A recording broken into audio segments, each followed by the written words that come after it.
Off limelight. Can she do it? Find out when we grill Space Bunnies Must Die. And that wacky marsupial Crash Bandicoot is back for a third time. This time he's gone warped. Check out his latest adventure. We've got the review. Plus, an inside scoop and interview with the people behind Oddworld, Abe's Exodus. Relax your sanity, gamers, because it's game time.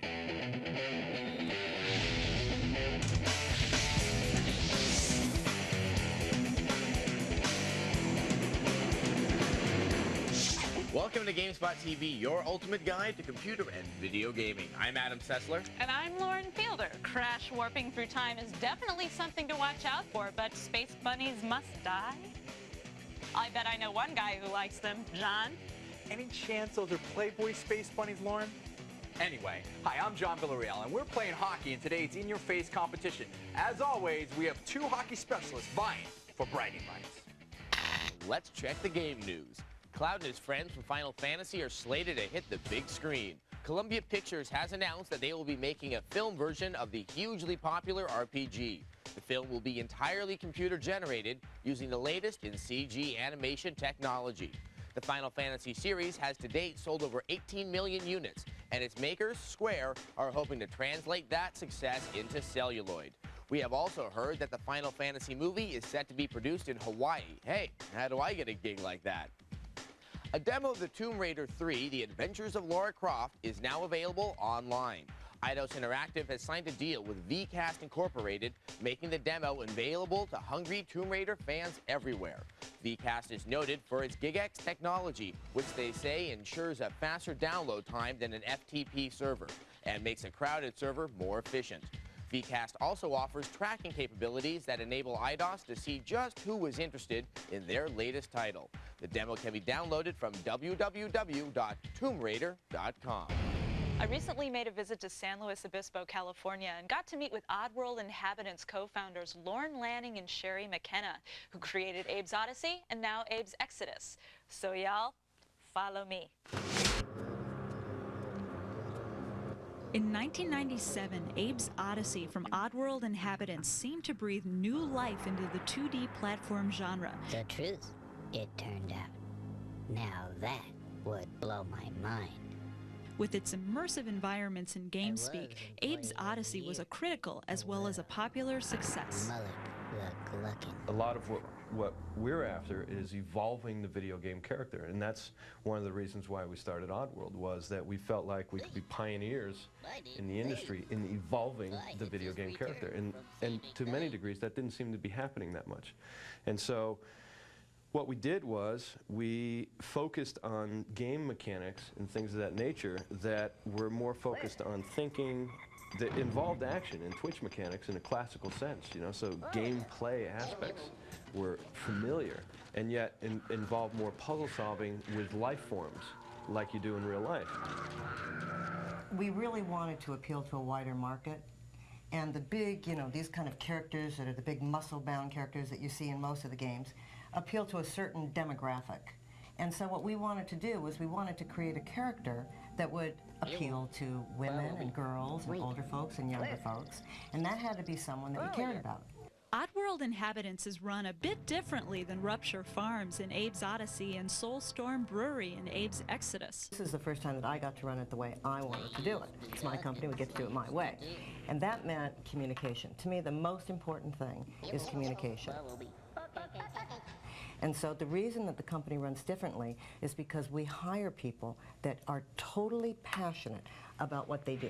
They have to care about this game as much as I care. According to Lorne Lanning, Abe's Exodus is an offshoot of Abe's Odyssey and a prequel to Munch's Odyssey.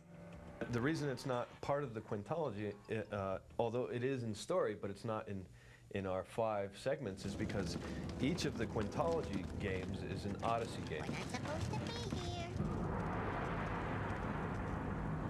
It has 25 minutes worth of movies. It's on 2 CDs.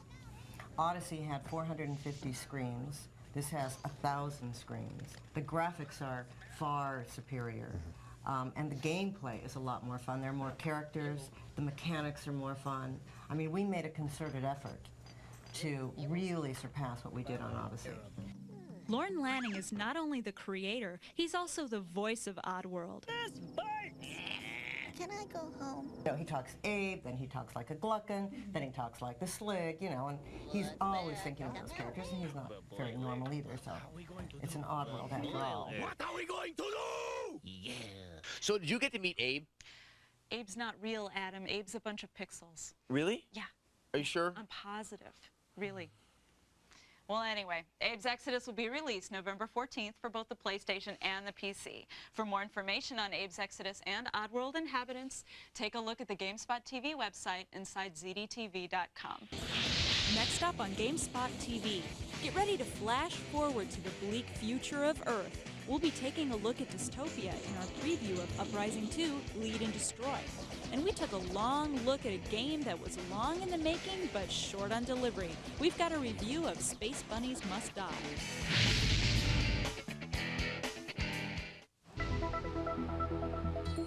Hey, Lauren, you know those days where you have no choice but to have to rise up against alien invaders? Yeah, as a matter of fact, I do. Just the other day, I beat Alf Silly with a stick. Good for you. Yeah. Well, it appears that someone else with a rebel yell cried more, because we have Uprising 2 in today's PC previews.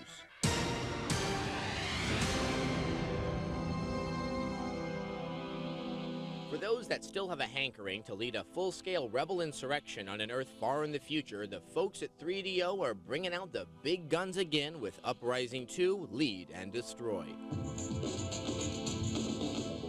Despite the uplifting title, the game focuses on the travails of the Rebel Alliance, who, having brought down the Imperium in the original game, now have to fight off even less friendly lizard-like alien beasties who've got an itchin' for human DNA.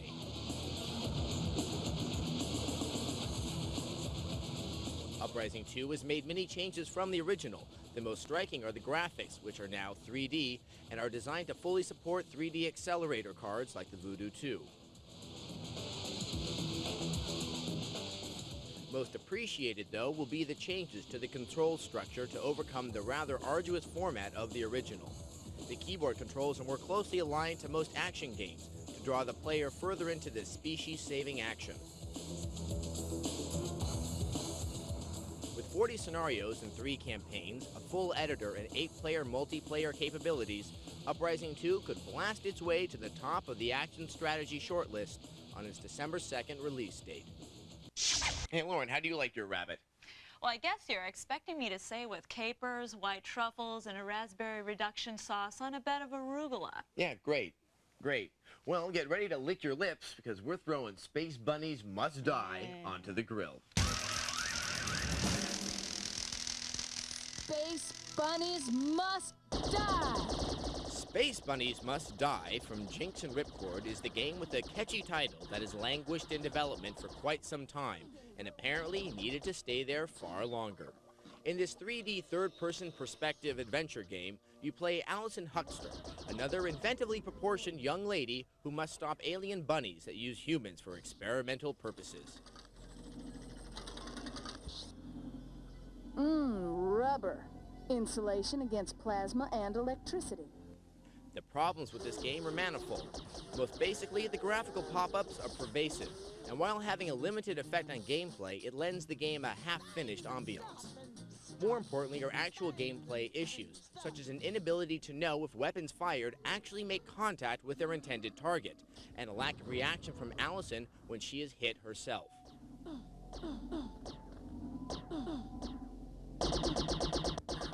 More importantly, though, are very poor controls that you must compensate for as part of your strategy.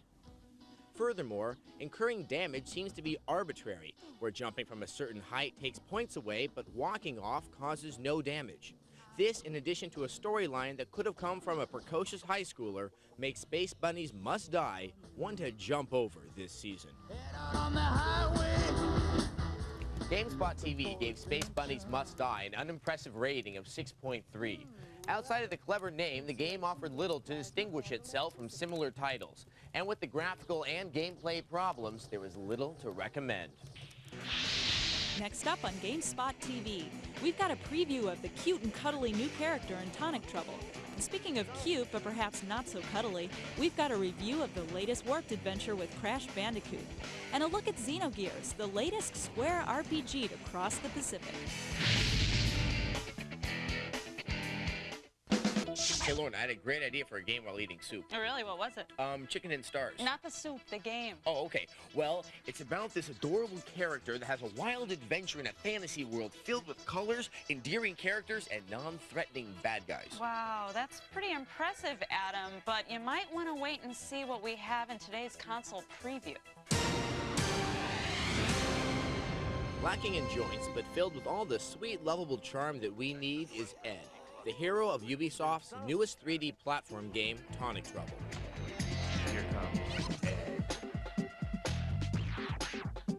Ed is an alien of all things, and while imbibing an intergalactic beverage, he unintentionally spills some in his lap and on Earth. Unfortunately, there is reason to cry, as the drink turns Earth into a strange electric Kool-Aid outtake filled with unfriendly vegetables, and it is up to Ed to set things straight.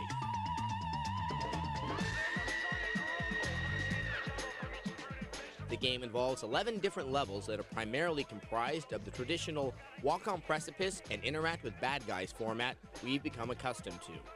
Some variations include a snow race and a 100% gliding level.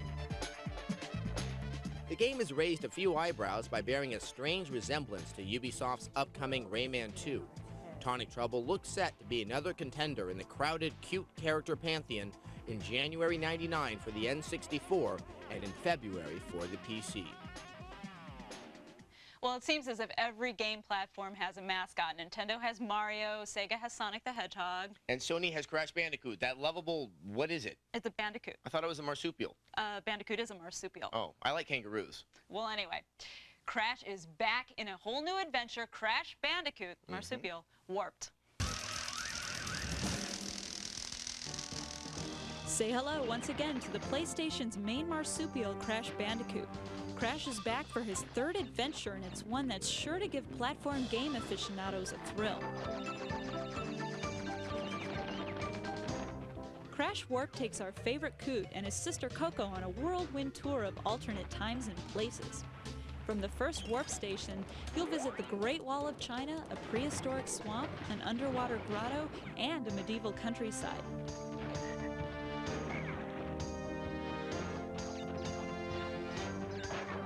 As in previous episodes, Crash and Coco bang through boxes to collect fruit, crystals, and gems. There's a new twist though. Collect through a level fast enough and you'll get a relic. Collect all the relics and you'll unlock hidden areas.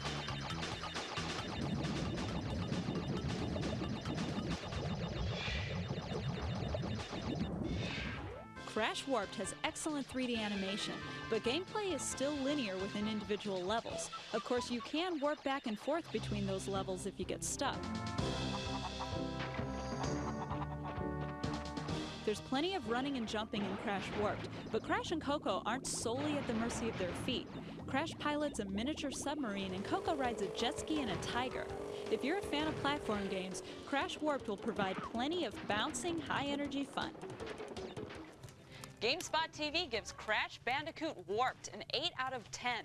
We were a little irritated by the linear within-level play, but sharp graphics, a great sense of humor, and varied environments make Crash a really good time.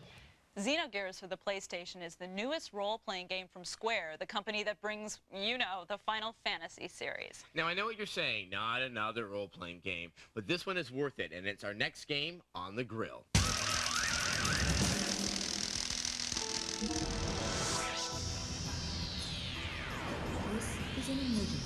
Square is at it again. Xenogears, their latest release in the role-playing genre, is a definite winner. Unlike other Japanese RPGs, this game is very anime-like in the execution of both the cutscenes and the amazing story. The story takes place in a land where war is an everyday experience. The power struggle between the nations of Kislev and Ave have escalated, and now battles are fought using giant mechs like gears. You play Faye, a young man suffering from amnesia, who after being exiled from his peaceful village begins to search the world looking for more information about his past and the Akira-like power that dwells within him. Interestingly, the game was almost not released in the United States because of the serious and mature themes in this story. Players have the standard RPG combat options to choose from: attack, defend, use magic, use item, or run. After choosing to attack, the player can perform a series of offensive moves which cost 1, 2, and 3 attack points each. Using a combination of attacks will result in a more powerful combo. When riding within a gear, the attack options are similar, but instead of using attack points, the gears use fuel points. Since the gears run on fuel, having an empty tank is a problem. To alleviate this, players are given the charge option, which restores fuel. Overall, the primary reason to play Xenogears is the fantastic story. The further you get into the game, the more immersive and interesting the Xenogear universe becomes. Peter Bartholow of VideoGames.com gives Xenogears an excellent rating of 9.0. Peter says Xenogears is an excellent, thought-provoking RPG with enough story and original gameplay to warrant a look. Role-playing games or RPGs can be pretty frustrating and definitely challenging if you're not that familiar with them. So for those of you who are new to Xenogears or RPGs altogether, the following game breakers will help you complete your game.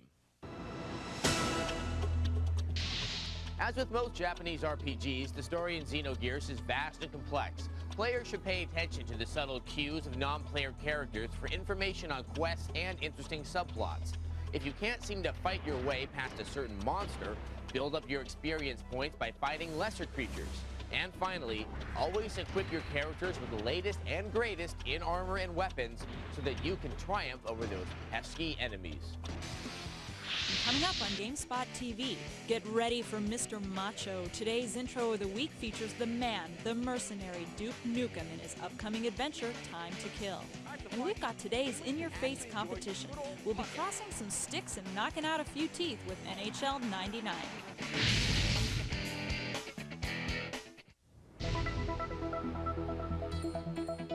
Welcome back to GameSpot TV. And now it's time for today's intro of the week. We've got the man you either love or hate. Yep, it's Duke Nukem, man of macho.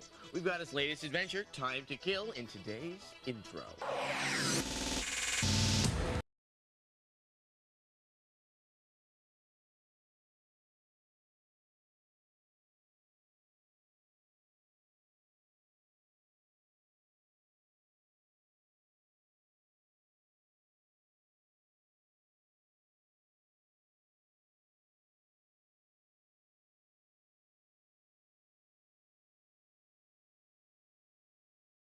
Now, if you think that's cool, wait till you see our upcoming review. Now, Duke Nukem is definitely not for everyone, but if you're a fan of the old buff boy, you're going to want to see this title. But now it's time for today's in-your-face competition. Thanks, Lauren. The hockey season is in full swing, so we thought, why not have a hockey competition in the ring? Today's game is NHL 99 from EA Sports. An improvement from last year's model, NHL 99 delivers all the hockey action you can take from any of 27 NHL teams. According to VideoGames.com, players will enjoy the stronger gameplay, better graphics, and improved artificial intelligence. All right, guys, that's the game, so let's check out the players. We're going to turn to Brian Coleman from EA Sports. I'm one-handed today. Thank you very much. Now, tell me, Brian, how are you going to beat this guy today? What's your strategy? I'm going to go harder than net, keep the stick on the ice, look for the open net, and if he tries anything after the whistle, I'll have to drop the gloves. I love it. A man that knows his strategy. So let's turn to Billy Delegati. Billy, thanks for coming. Strong words from your buddy over there. What are you going to do to win today?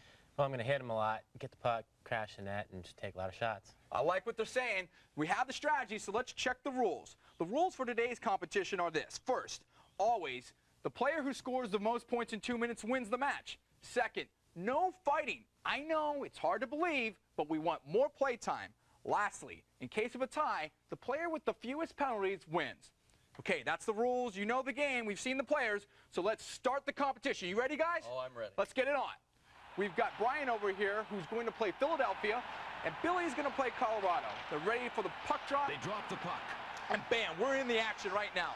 As you can see by this opening sortie here, this is a very quick game. EA has really gone out on a limb and made some great graphics and a fast game.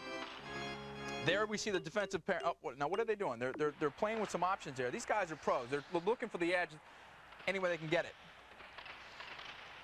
Okay, we have them set. Another puck drop. Wow, that's good. They're pushing it. We've got Lemieux. Look at that. Strips into the puck. Colorado's pressing on Philly. Oh. Here we go. Now Billy's going to the opposite end. He's looking to shoot. He's looking to shoot on Brian. Shoots. Oh, Roy blocks it. Good action, back and forth. You can see how fast this game is really going. The puck is loose on the Philly side. Offsides. You guys are racking up a couple little penalties there, huh? Yeah. All right. All right. We have got 1 minute left. We're looking for some action here. Another puck drop. Lindros facing off. Everyone. Oh, nice immediately try. shoots on score. Billy's getting aggressive. Now Brian's shooting down the sideline. He's going, he's skating. Jones has the puck. He shoots. No, it's blocked. Richardson has it. Billy's moving it up. He's moving it up. Oh, another shot on goal. That was a good shot. Oh, Leclerc. No, Ozolish moving it to Jones. Look at Brian. He's going. Breakaway. Oh, 30 seconds left. Look at this action. Lindros has the puck. Billy's moving it up. Shooting on Brian. No, that's his fourth or fifth shot on goal. There, right in the middle there. Oh, God, this is great. I love this action. Goal! Trinclat! Philly scores! Look at Brian. That's it, Brian. You win the competition. Unbelievable. How'd you do it, man? That was quick, right to the line. Went to the net, looked for the open net, and shot it. What a score. Simple as that. Oh, my goodness. That's fantastic. I tell you what. We know what you did. Let's check the replay and break it down. All right, Brian, here's the big goal. Now, tell me what happened here. Obviously, he took a shot on your goal. Now, what are you doing? There he is. Beezer feeds it up to Lindros. Lindros, the big guy that he is, bringing it into the offensive zone. You're right in front of his goal. Takes a shot, yeah. Comes back out to Leclerc. Leclerc brings it back in, takes a shot, and then Klatt drives it home on the rebound. Bam! I love that shot meter. Yeah, 85 miles per hour. That was excellent playing. You did it just in the nick of time. Check it out. If you want to be the master of the hat trick at home, here's some tips to remember. Tip number 1, practice your passing and learn the plays. Tip number 2, learn your position, your man on defense. Learn the art of stealing. Lastly, learn the strengths and weaknesses of each team. Hey, that's it for the ring. Back to you, Lord and Adam. Thanks, John. For more information on today's show, please visit our website, InsideZDTV.com. And if you'd like to comment on how we're doing, send us an email or video mail to GameSpot TV, InsideZDTV.com. So till next week, play hard. Play smart. And play it safe. Bye. Bye-bye.